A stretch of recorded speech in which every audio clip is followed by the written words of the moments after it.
guys, welcome back to the channel. Today I am just cleaning up this space. It is driving me freaking nuts, and it's been in all my videos, and I'm just tired of the whole entire kitchen mess.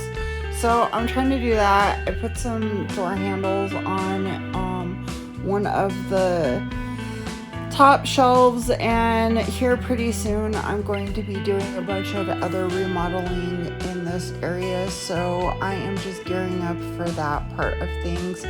One of these points in times I'm going to have to go through all these cabinets and start getting rid of extra stuff that we don't need anymore and that we're not using at this point in time, and then hopefully reorganizing everything. But for now I just want to make these ugly piles go away so that we can get back to working on other stuff.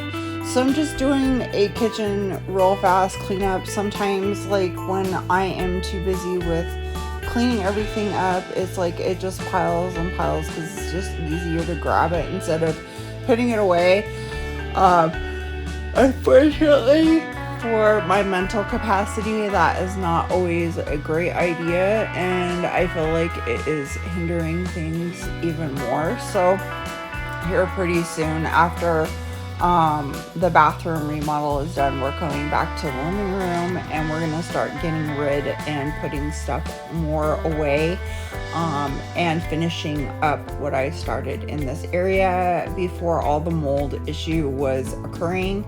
So that will be really nice to have this done as long as everything else is done and we don't need to go to the yard, which we may switch that up to. I don't know, we'll have to see, but I really don't want to leave this huge ginormous mess, but it also needs to hurry up and get done too, before the end of or before starting on a new project. So thanks for watching today's video. Why don't you guys go ahead and do some more spring cleaning with me, and also enjoy cleaning your space, getting rid of all the huge ginormous mess. Don't let it pile up even though you are doing construction. So we'll see you next time on Skylar the Simple Life Janelle's Life Vlog.